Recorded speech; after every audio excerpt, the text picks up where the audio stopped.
Ok, comment s'inscrire? Si je suis sélectionnée, quand est-ce que je pourrais avoir l'entretien, un rendez-vous?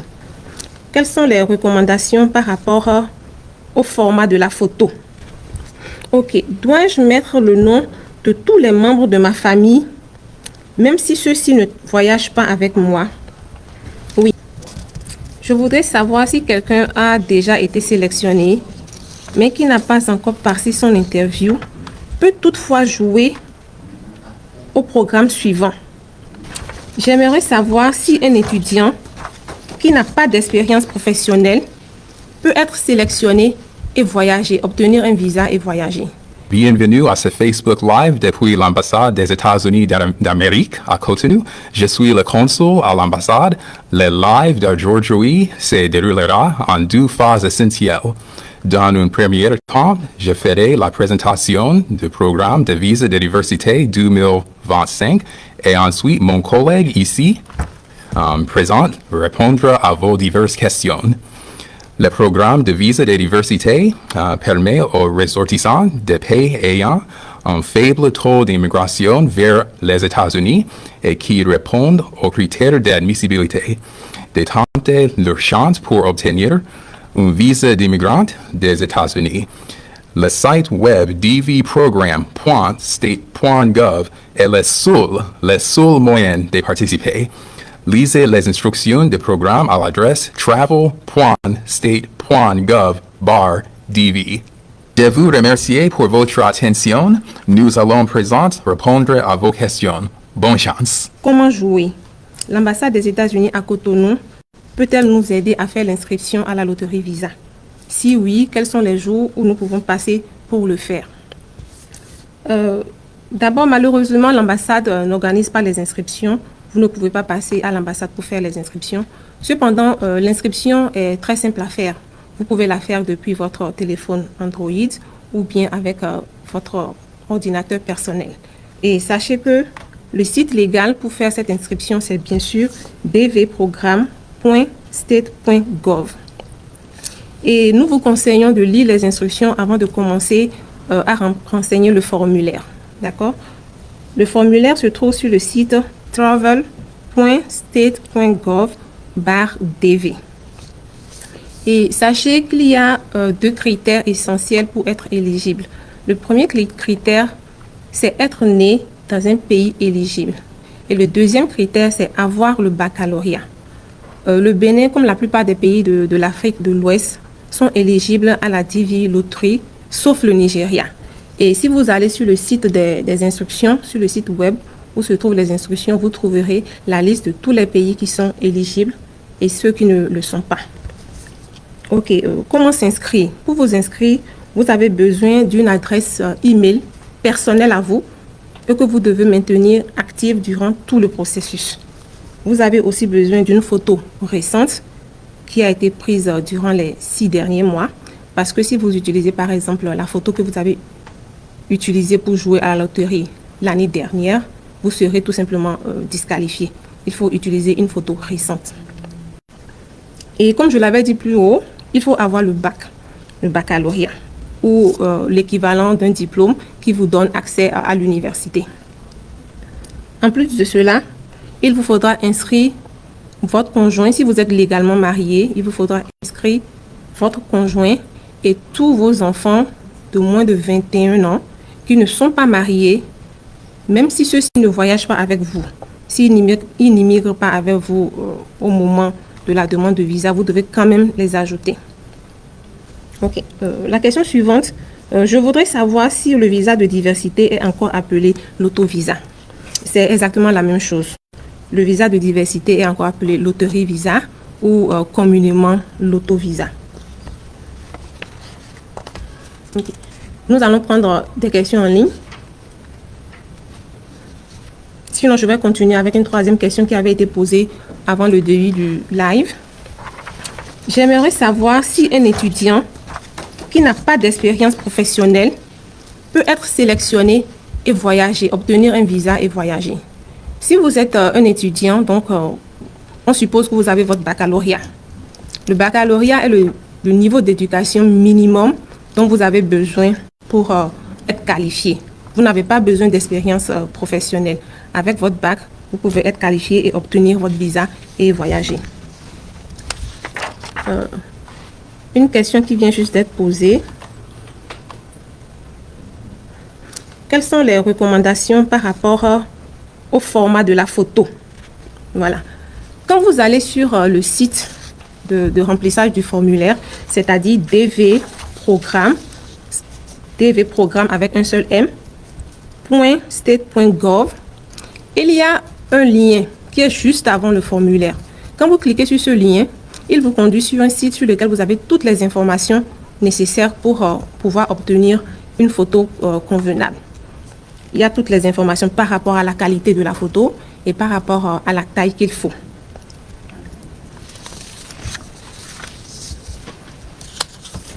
Ok, quelqu'un a demandé si je suis sélectionnée, quand est-ce que je pourrais avoir l'entretien, un rendez-vous?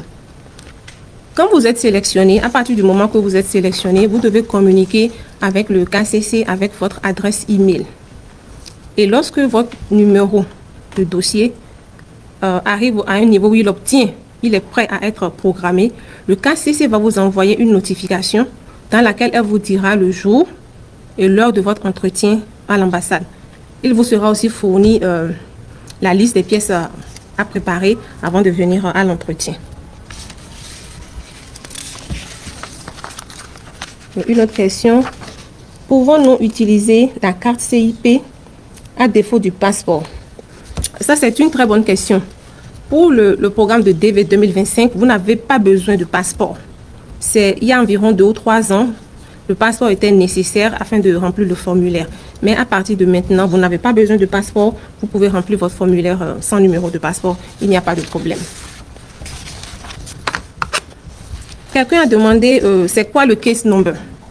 Le case number est le numéro de dossier unique que le KCC vous attribue. Et ce numéro-là comporte 3 parties. L'année du jeu, l'année où vous avez joué, par exemple, si vous avez joué pour la DV 2024, votre numéro va commencer par 2024.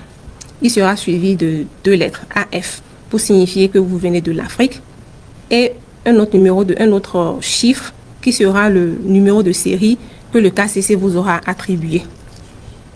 Okay. Une autre question qui vient d'être posée durant le live.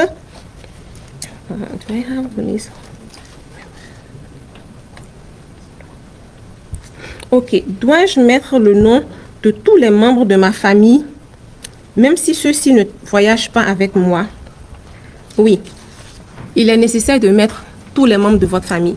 Si vous êtes légalement marié, je dis bien légalement marié, vous avez un acte de mariage et que vous avez des enfants, vous devez ajouter votre conjoint ou conjointe et tous vos enfants de moins de 21 ans, même si ceux-ci ne voyagent pas avec vous cette année-là et qu'ils vont vous rejoindre plus tard, ou même s'ils n'ont pas l'intention d'immigrer, vous devez quand même tous les ajouter à votre formulaire.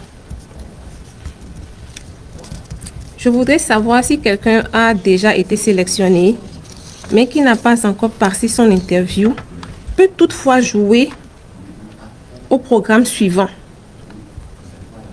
Oui. La réponse est oui.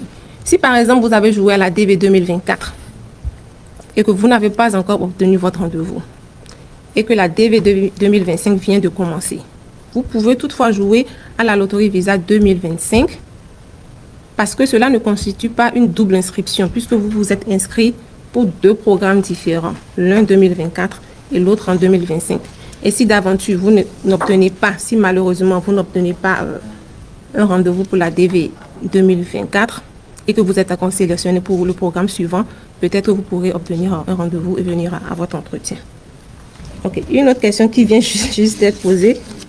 Nous recevons beaucoup de questions. Et ceux qui n'ont pas de diplôme, comment ils vont faire? Ok. Sur le site, dans les instructions, il est bien dit que si vous n'êtes pas qualifié, il ne faudrait pas participer à la DV. Donc, lisez les instructions, voyez le niveau d'études qui est requis, qui est de 12 années d'études, c'est-à-dire 12 années d'études qui sont couronnées par votre baccalauréat. Si vous n'avez pas le baccalauréat, ce n'est pas la peine de vous inscrire. Il y a aussi la possibilité d'être qualifié par l'expérience professionnelle. Mais le site vous dit qu'il faut avoir exercé un métier durant les 5 dernières années. Et pour ce métier-là, il faut avoir suivi 2 années de formation. Donc, il est possible d'être qualifié de cette manière-là, mais vraiment, c'est très difficile parce que quand vous venez avec cette expérience de travail, cette expérience professionnelle, le département d'État doit aller sur un site très précis qu'on appelle Honnête Online pour déterminer si votre expérience professionnelle est admissible. Et franchement, c'est vraiment très difficile d'être qualifié par l'expérience professionnelle. Il paraît qu'on doit encore dépenser de l'argent. Expliquez-nous. OK. Pour participer au jeu actuellement, à l'étape où nous sommes, vous n'avez pas besoin de dépenser de l'argent. Vous pouvez aller jouer sur votre téléphone Android, dans un cybercafé, sur votre ordinateur portable. Cependant, si vous êtes sélectionné et que vous obtenez un rendez-vous, il vous faudra payer les frais d'entretien et il vous faudra aussi payer les frais pour la visite médicale. Vous devez faire une visite médicale au niveau de nos docteurs et il faudra payer pour ça. C'est essentiellement les 2 frais que vous devez payer, les frais d'entretien et pour la visite médicale. Comment augmenter la chance d'être sélectionné? Là, il n'y a pas vraiment de manière d'augmenter ses chances d'être sélectionné. C'est pour cela que nous vous conseillons de ne pas aller vers les facilitateurs parce qu'ils vont vous dire qu'ils peuvent vous donner qu'ils peuvent vous aider à avoir plus de chances pour être sélectionné, mais en réalité, ils ne peuvent rien faire. Cependant, nous vous conseillons de jouer une seule fois par saison parce que si vous jouez 2 fois, vous êtes déjà disqualifié. Et aussi, il faut utiliser une photo qui a été prise durant les 6 derniers mois. Il ne faut pas utiliser une vieille photo. D'accord? Merci. Après la sélection, c'est quoi la procédure? OK. C'est ici qu'il est bien d'utiliser son adresse email. Parce qu'après la sélection, le KCC va vous envoyer des notifications à travers votre adresse email. Et c'est le KCC qui vous dira, par exemple, allez dans votre compte, lisez le message qui s'y trouve, vous irez dans votre compte et on vous dira par exemple, allez remplir le formulaire DS 260. C'est le KCC qui vous informera de cela. C'est le KCC qui vous dira aussi, vous avez un rendez-vous à telle date. Et voici les pièces qu'il faut préparer pour venir à ce rendez-vous. Donc, c'est essentiellement la procédure. Après que vous êtes sélectionné, vous allez remplir le formulaire et vous viendrez à votre rendez-vous. Avant le rendez-vous, il vous faudra faire la visite médicale et préparer vos documents civils. Et si d'aventure vous obtenez votre visa, vous voyagez tout simplement. Doit-on nécessairement avoir un contact aux États-Unis avant d'avoir le visa? Une question très intéressante. Oui. Il n'est pas nécessaire, en réalité, il n'est pas nécessaire d'avoir un sponsor avant d'obtenir votre visa. Seulement, lorsque vous renseignez le formulaire, le DS 260, le DS 260 vous demande où est-ce que vous souhaiterez recevoir votre carte verte. Et à ce moment-là, vous avez besoin quand même d'une adresse physique aux États-Unis où votre carte verte sera envoyée. Mais ce n'est pas que vous avez besoin de quelqu'un qui va vous prendre en charge. Si vous avez les moyens de vous prendre en charge dès que vous arrivez sur le territoire américain, vous n'avez pas besoin de sponsor. Quelqu'un qui a déjà soumis un visa tourisme, peut-il soumettre un visa de loterie? Bien sûr, tout le monde est libre de soumettre son visa de loterie, quel que soit le visa qu'on a déjà obtenu antérieurement. Il n'y a pas de problème. Pour ceux qui sont sélectionnés, doivent-ils avoir une notification par mail? Non. Non, et méfiez-vous des notifications que vous recevez par mail. Si vous êtes sélectionné, le KCC ou le département d'État ne vous enverra jamais une notification par mail. Au contraire, c'est vous-même avec votre code de confirmation, parce qu'après avoir rempli le formulaire, après avoir soumis, un code de confirmation est généré et apparaît sur votre écran. Ce code de confirmation-là, vous devez le sauvegarder et vraiment le garder précieusement parce que en mai, le 4 mai 2024, il vous faudra aller sur le site dv.gov.do programme.state.gov pour vérifier par vous-même si vous avez été sélectionné. Donc, si vous recevez un mail, sachez automatiquement que c'est du faux. Ceux qui font ça dans la rue, est-ce qu'ils sont fiables? Les facilitateurs, ce que nous pouvons nous conseiller par rapport aux facilitateurs qui sont en ville, est que lorsque vous allez vers eux, que vous remplissez le formulaire avec eux, assurez-vous que dans le formulaire, il a mis votre adresse email à vous, pas son adresse email à lui. Et à la fin du remplissage du formulaire, lorsque le formulaire est soumis, vous devez récupérer votre code de confirmation. Si le facilitateur garde le code de confirmation par devant lui, il pourra aller faire la vérification. Et si vous êtes sélectionné, il pourrait vous faire du chantage avant de vous remettre votre code de confirmation. Donc, vous pouvez vous faire aider. Cela n'est pas interdit. Mais sachez aussi que ce ne sont pas des personnes qui sont agréées par l'ambassade. Ils font leur propre business. Je suppose que quelqu'un qui a un enfant de 22 ans, alors doit-on le mettre dans le formulaire? Non, un enfant de 22 ans ne peut pas être ajouté au formulaire. On a bien dit les enfants de 21 ans, qui ont moins de 21 ans, au moment où vous remplissez votre formulaire. Tous les enfants qui ont moins de 21 ans. Les frais s'élèvent à combien? Et tous les frais sont à combien? Ok. Pour le remplissage du formulaire, vous ne payez rien du tout. Vous ne payez rien du tout. Comme on l'a déjà dit, les frais d'inscription, c'est 0. Vous ne payez rien pour faire l'inscription en ligne. Les frais d'entretien et les frais médicaux s'élèvent à combien? Ok, les frais d'entretien s'élèvent à 330 $ américains. C'est un peu plus de 200 000 francs, environ 215 000 francs. Et les frais pour la visite médicale, ça tourne autour de 170 000 francs. Okay. En attendant les questions des internautes, je vais répondre à une question qui avait été posée sur le site avant le début de ce live. Quelqu'un a demandé, paraît-il qu'un célibataire, après avoir été sélectionné pour la première phase, peut faire un mariage avec son partenaire afin que le partenaire puisse bénéficier également du visa. Ici, nous vous conseillons plutôt d'éviter les situations qui vont compliquer votre dossier. Il est vrai que la vie de quelqu'un peut changer, il peut y avoir du changement dans votre vie, mais évitez les situations qui peuvent compliquer votre dossier plus tard. Une seconde.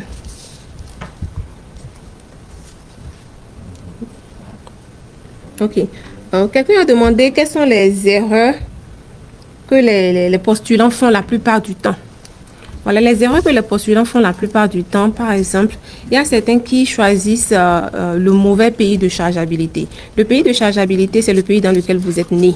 Par exemple, le site va vous demander d'abord quel est votre pays de naissance, vous devez le mettre, et après cela, on vous demande encore le pays de chargeabilité. Le pays de chargeabilité, il est égal au pays dans lequel vous êtes né.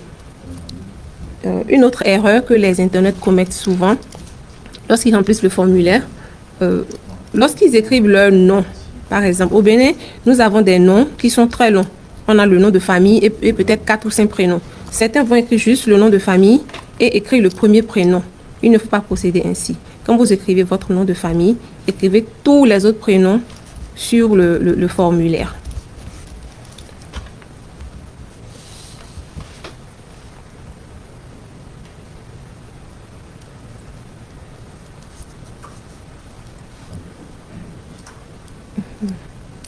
These are the mistakes, right? Okay. D'autres erreurs que certaines personnes commettent, ils jouent 2 fois, ils font 2 inscriptions, ce qui ne devait pas être fait. Certains ne vont pas lister leurs enfants, ni leur époux ou épouse. Ce sont des erreurs qui sont courantes. Et il y a aussi certaines personnes qui vont apporter de faux diplômes.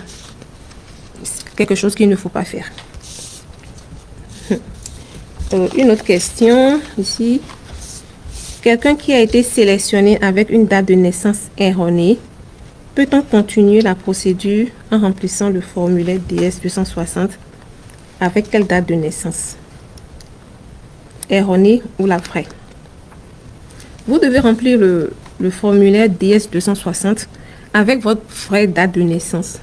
Parce que sur le formulaire DS-260, quand vous allez arriver au consulat, vous allez prêter serment sur ce formulaire-là et dire au consul que toutes les informations qui sont là sont vraies. Et les informations qui sont dans ce formulaire doivent être aussi reflétées aussi bien sur votre passeport que sur tous vos documents civils. Est-ce que je peux jouer avec mon diplôme de licence? Si vous avez la licence, on suppose qu'avant votre licence, vous avez eu le baccalauréat. Donc, vous pouvez bien jouer avec votre diplôme de licence. On a d'autres questions?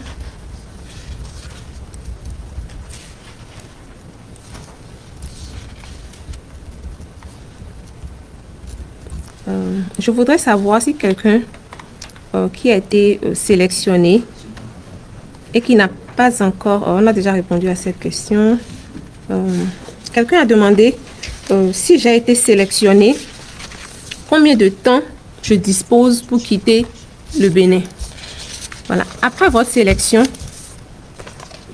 il faut attendre que le KCC puisse vous demander de remplir le formulaire. Et après avoir rempli le formulaire, vous obtenez un rendez-vous. C'est vraiment à partir de ce moment-là que vous pouvez vous demander combien de temps il vous reste pour quitter le pays. Parce que lors de votre entretien, vous devez produire une visite médicale, n'est-ce pas? Cette visite médicale a une validité d'environ 6 mois. Et cette validité correspond aussi à la validité de votre visa. Donc, lorsque, après l'entretien, vous êtes approuvé et que votre visa est imprimé, la première des choses que vous faites lorsque vous recevez ce visa-là, vous devez regarder la date d'expiration de ce visa et savoir que vous devez quitter le Bénin et être sur le territoire américain avant expiration du visa. Donc, sachez que lorsque vous venez à votre entretien, il vous reste environ 4 à 5 mois pour quitter le territoire béninois. Est-ce que je deviens citoyen américain si je suis sélectionné à la loterie Visa? Non, vous ne devenez pas citoyen américain automatiquement. Après avoir reçu votre visa et vous entrez sur le territoire américain, vous recevez d'abord la carte verte. Et la carte verte, elle vous permet d'être un résident permanent sur le territoire américain. Et c'est après une certaine période de résidence sur le territoire, un minimum de 5 années sur le territoire américain, que vous pouvez procéder à la naturalisation et devenir citoyen américain. Nous avons quelques questions qui viennent encore.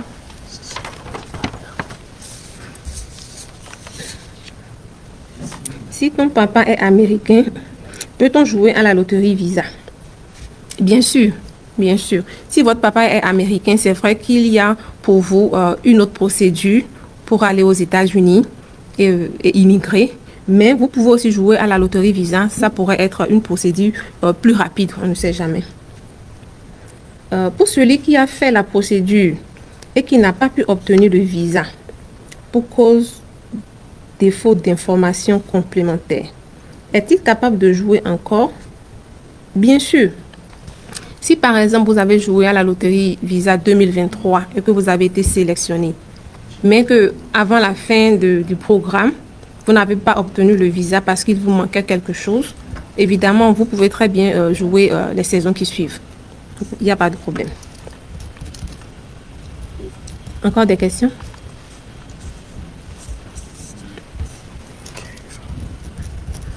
Il semble-t-il que nos internautes ont posé toutes leurs questions déjà. Ok, nous arrivons au thème. Il y a encore? Ok, on va attendre 1 ou 2 minutes. Il semble qu'il y a 1 ou 2 questions qui arrivent.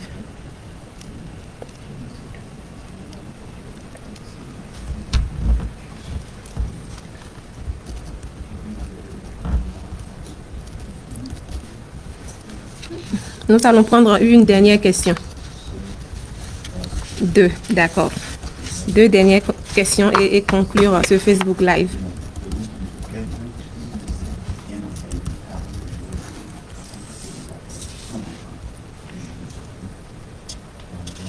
Ok, une question qui vient d'être posée.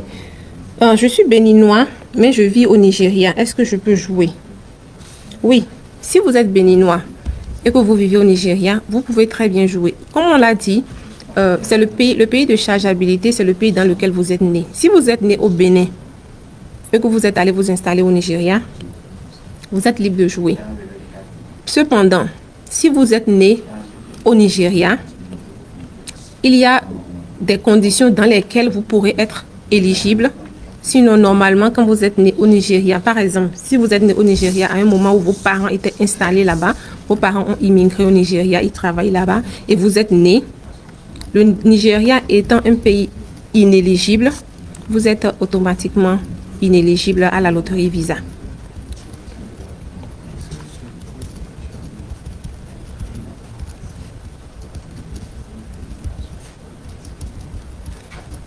Quelqu'un a demandé si quelqu'un qui a été sélectionné mais n'a pas eu accès à son DS260 peut venir au consulat pour le remplir. Non, cela n'est pas possible. Le consulat rentre en contact avec les sélectionnés lorsqu'ils reçoivent leur lettre de rendez-vous du KCC. C'est seulement à ce moment-là que le consulat commence par interacter avec les sélectionnés. Avant cela, nous n'avons pas de contact avec les sélectionnés. C'est pour cela qu'il faut, comme je l'ai dit plus tôt, il faut avoir son adresse email et c'est à travers cette adresse email que le KCC vous dira d'aller remplir le formulaire. Merci. Okay. Quelqu'un a demandé, je suis béninois aux États-Unis. Est-ce que je peux jouer aux États-Unis là-bas? Oui, vous pouvez jouer depuis les États-Unis, il n'y a pas de problème. Après, si vous êtes par hasard sélectionné, vous pourrez faire un ajustement de statut aux États-Unis.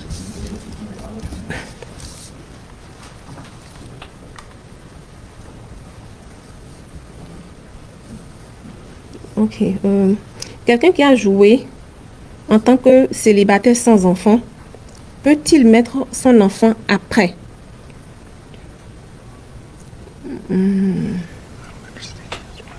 Okay, he entered without the child, and after the selection, he wants to add the child. That's a violation. You have to list the child first. Ok. En réalité, ceci constitue... Voilà, je reprends la question. Quelqu'un qui a joué en tant que célibataire sans enfant, peut-il mettre après son enfant? En réalité, cela constitue déjà une violation des instructions parce que les instructions vous disent ajoutez vos enfants lorsque vous jouez à la loterie Visa. Pendant la période d'inscription, lorsque vous vous inscrivez, vous devez ajouter, si vous êtes légalement marié, votre conjoint et tous vos enfants. C'est ce qu'il faut faire.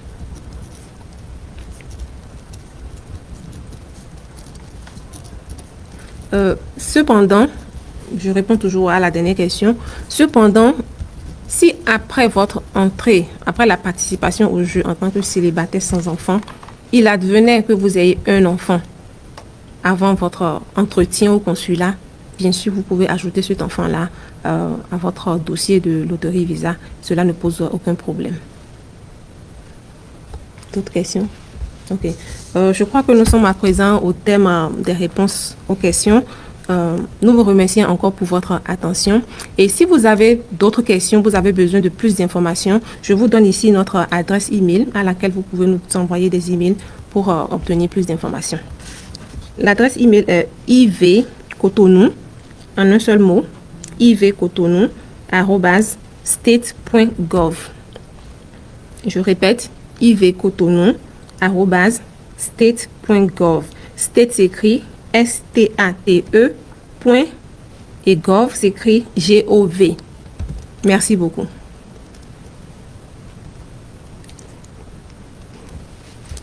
J'ai quitté l'écran.